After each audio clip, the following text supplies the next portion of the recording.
मानस को अच्छा इसके विचार गंदे हैं।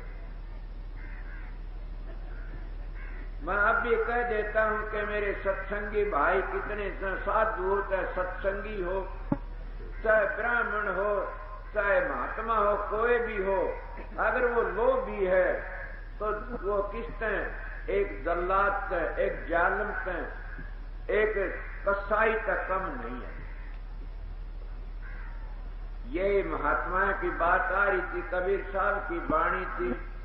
कल भी मैं एक दोहा कह रहा था, सुना रहा तो बैठा था संगत में कि अगर ऐसा है वो चिंडाड़ है एक किस्म का, कितने सत्संगी हो तुम सुनते हो, ये अपने ऊपर घटाने की कोशिश करा करो। संत मत में यही बात सिखाई जाती है।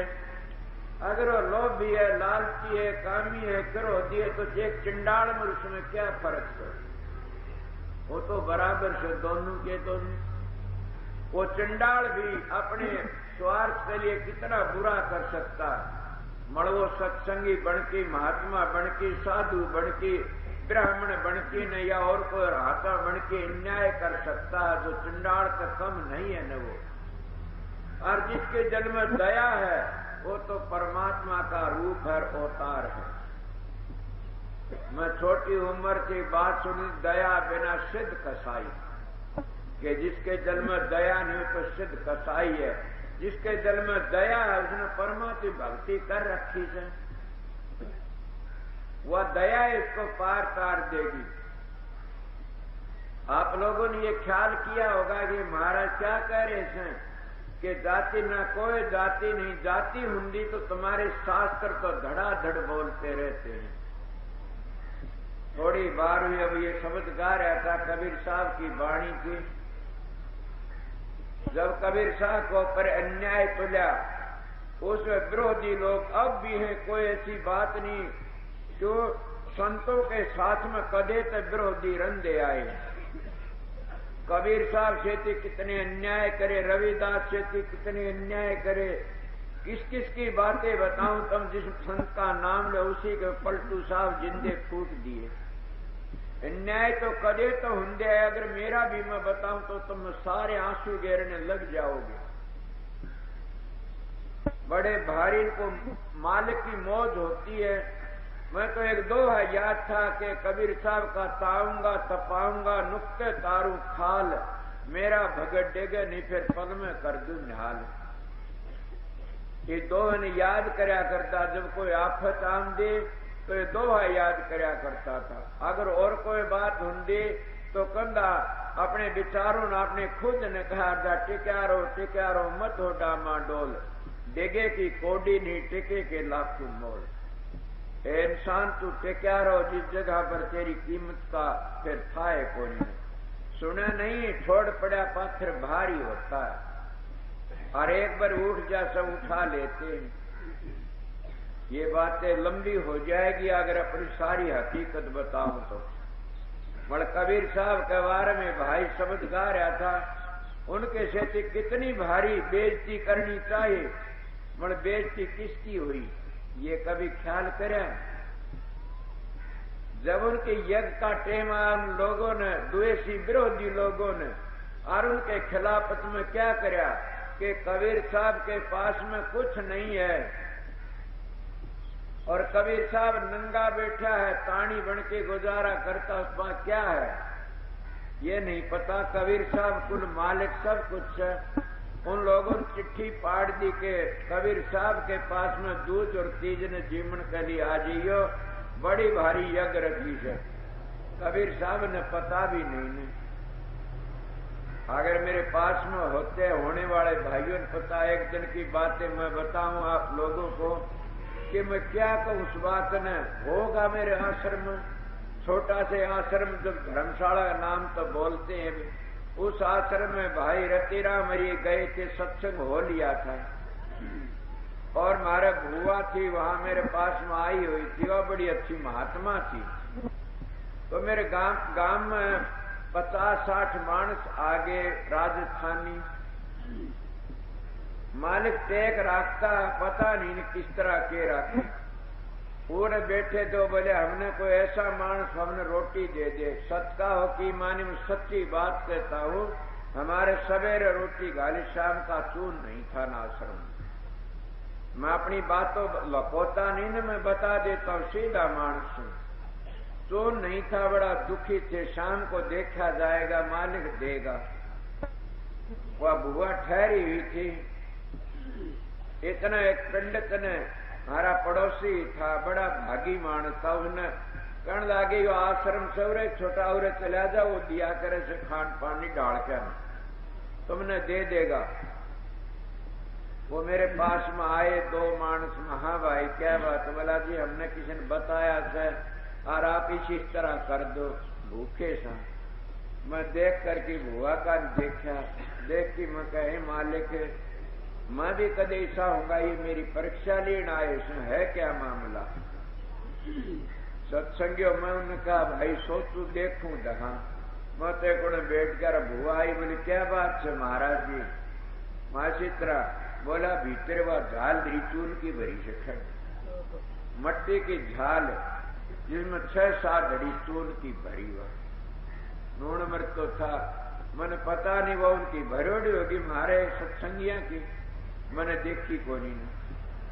वो चून ने 6 घड़ी दे दिया। नून मर मानस बड़े अच्छे वाला चटनी रगड़ की खा ली, ले गए। मकड़ा हुआ तो नू का दी रोटी बनी। भाई मैंने तो पता नहीं, मैं यह देखी को नहीं होगी, इसमें तो भरी थी। सत्संगियों किसी को देने तक टोटा नहीं आता कभी। मैं अपनी बातें बताता हूं कि इसलिए कबीर साहब बांट के खाया कर दे, उसकी हानि कौन कर सका था। कबीर साहब परम संत है, उनकी हानि कौन कर सका था। वो फिर भी लज्जा के मारे के लोग बेइज्जती करेंगे, ए डाल में लकड़ के गांव से और जंगलों में चले गए। सबने सुनी से बातें, मैं क्या कोई मेरी जबान पर आ गई। वो बाहर चले गए, खड़े से पड़ के जंगल में अपने मालिक ने याद करें। तुम मालिक ने दुख में याद करोगे, आत्मा से टेरोगे, मालिक दूर नहीं है ने। तुम दूर याद करो, दूरता होगा, नजदीक याद करो, नजदीक से थारा अंदर बैठा हुआ से। उस वाहे गुरु ने अंतर में याद करो, राधा स्वामी ने अंतर में याद, सतपुरुष ने, काल पुरुष ने, उस मालिक ने कीते तमालक ने, उसने कीते भी याद करो, राम ने जड़े याद करो, उठे सुनावना पड़ेगा। अगर तुमने ये याद करोगे वो अयोध्या में रहता, उठे साल दी देर लगेगी जरूर भी। ये कहोगे वो वृंदावन में रहते भी देर लगेगी। अगर ये सोचो मेरा सतगुरु व्यास आगर तो उठे ताम दी देर लगेगी। ये सोचो मेरा गुरु मेरे पास में से, तो देर 1 सेकंड भी नहीं लगेगी। आपने तो ये इतिहास सुने होंगे कि द्रौपदी के वक्त में द्रौपदी कहने लगी महाराज देर लगाई, मेरा तो बेइज्जती होने का टेम आ गया था। वो कहने लगा द्रौपदी तन में दूर तेरा गोकल में कड़े उठे याद करा, जो तेरे पास याद करती इतनी देर नहीं लगती। इसीलिए अगर तुम सोचते हो तुम्हारा सतगुरु तुम्हारे पास रहता है, वो सतगुरु है कौन? उसका पहला नाम का सतगुरु। वो सत्य सत्यों से जब तुम खुद सत्य के रुखाड़े बन जाओगे तो सत्य तुम्हारा रुखाड़ा बन जाएगा, और तुम उस सत्य को बर्बाद कर दो तो सत्य तुम्हारी मदद नहीं करेगा कभी। इसलिए आप सत्संगी सब उस सत्य की संभाल रखो, उस सत्य के ऊपर मजबूत रहो, वो सत्य को याद रखोगे, सत्य ने तुम्हारे पास रखोगे तो सतगुरु भी तुम्हारे पास है। क्या वो प्रकाश तुम्हारा अंदर बाहर भीतर हर वक्त रहता है, दूर नहीं है। ये मैं 2 में कहा था कि कामी तरह, क्रोधी तरह, पापी तरह अनंत आनुपास कृत घन तेरे ने नाम रटन। आनुपास किसको कहते? आज उसकी पूजा तड़की उसकी पूजा से। तुम किसी की भी पूजा करो, एक दिल टटा की न, दिल को चका करके न, और अपनी हिम्मत का करो तुम्हारे पास में से।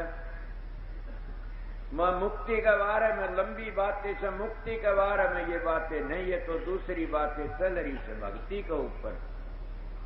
भक्ति के बारे में ये भी कह दिया भक्त तो कुत्ता भी होता है, आपको होता है, हाँ तुम्हारे तभी तेज होता है, कि एक झूपड़ी वाले का कुत्ता से जंगलों में पड़ा से, और उसका कुत्ता झूपड़ी में रहता है, और वो उसका मालिक भी झूपड़ी में रहता है, और बादशाह हाथी पर चढ़ा आ रहा से, मगर वो कुत्ता ये नहीं सोचा ये बादशाह से, उस बादशाह को भीतर नहीं बढ़ने के मेरा बादशाह झूपड़ी में से, और वो कभी भी अपने बालक का पास नहीं आने देगा, फूटी आंख से देखने नहीं दे, इतने सांस रहेंगे इतने। आप बताओ भगत नहीं होया? तुम तो गिर जाते हो, लालच में आके गिर जाते हो, और तरह गिर जाते हो, कोई भड़ो की ले जाए और लालच में आके गिर जाते हो। या होगा एक मेरा गुरु भाई कुर्ते खातिर गिर गया कान। आप बताइए ऐसे ऐसे क्या भक्ति कर सकते हैं? वह भक्ति के काबिल भी नहीं होते ने। भक्ति तो एक कट्टरपना से, भक्ति तो एक बड़ा विश्वास और बड़ी श्रद्धा से। तुम राम पर करो, कृष्ण पर करो, देवी पर करो, भैरू पर करो, गूगे पर करो, थारी मर्जी करो, ये बात जरूर बता देता है इनमें मुक्ति नहीं है ने। इनकी मुक्ति म्यादी है, अनादि नहीं है ने।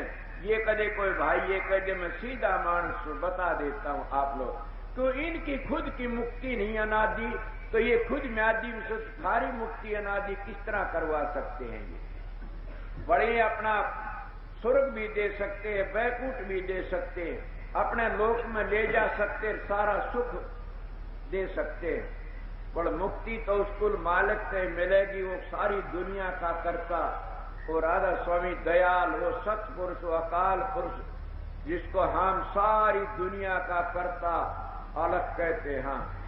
समझ गए? सारी दुनिया को देखता और लगता और नखरे देख, वो सारी दुनिया का मालिक से मण हम राधा स्वामी कहने तर अलग कहने थे, और सतपुर वाहे गुरु कहने नहीं कर सकते कभी। ये कहना कुछ और बात है, उस मंजिल पर चलना कुछ और बात है। इसलिए मैं आपको कहा था कि तुम्हारे लिए भक्ति ही काफी है।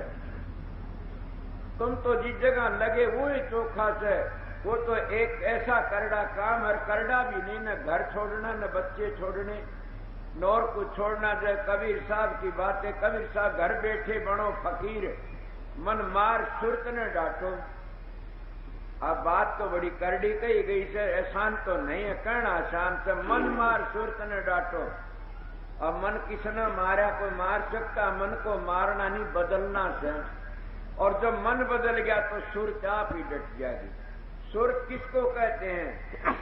सुरत तो सारे शरीर की जान है, सारे शरीर को चेतन करने वाली से। इस शरीर में कितने नाम हैं, कोई 25 प्रकृति कहता है, कोई 10 इंद्री कहता, लंबी मिसालें जिनमें सैकड़े में सैकड़े बन जाते हैं। पर ये किसने बनाए? सारे के सारे के उस सुरत ने, उस चेतन शक्ति ने, उस आत्मा ने।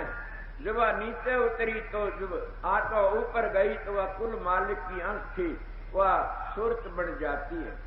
और उसी जब समेट की चली जाती है तो इनको सबको समेट लेती है, जैसे कछुआ अपने अंगों को समेट लेता है। इतना प्रेमियों में भक्ति की बात चली, दृढ़पना होना चाहिए। कबीर साहब भी करनी के धनी थे, फिर क्या हो? आप लोग को तो करनी धनी थे, सतपुरुष थे, तो क्यों लुके जा करके?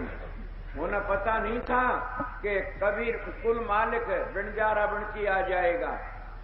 ये बात पर्सन तो बड़ा तकड़ा समझ तुम्हारे किसी के दिमाग में नहीं आते, आज तक नहीं आया कि क्यों पर्सन कर सकता है कोई कि कबीर साहब पूर्ण थे कहां, फिर क्यों लुके जाकर की?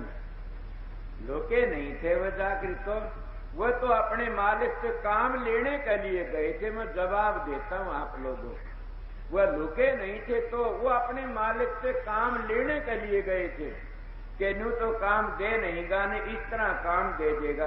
किस तरह कि मैं इस घर में बैठा रहूं तो नहीं काम देगा, और मैं चला गया तो मेरा रूप धार की सारा काम कर लेगा, वो भी बच जाएगा और मैं भी बच जाऊंगा। और लोग कहते जब वह जय जयकार करते दोहरे को लकड़े, तो कबीर साहब ने पता तो था, ऐसी बात तो नहीं थी ने। बोला क्या बात है भाई, कौन है तू? जाने वाला कहे बोला मैं तो गरीब हूं। अरे बोला आज भी गरीब क्यों? आज तो रांडी के घर मांडी हो रही से। बोले क्या होया? कि कबीर साहब का घर में ठाठ हो रहे, हलवा और पूरी खीर खंड का भोजन मिले। बोला झूठ बोलो। बोले टका तो दिक्कत है, ये सोने का टका मिला।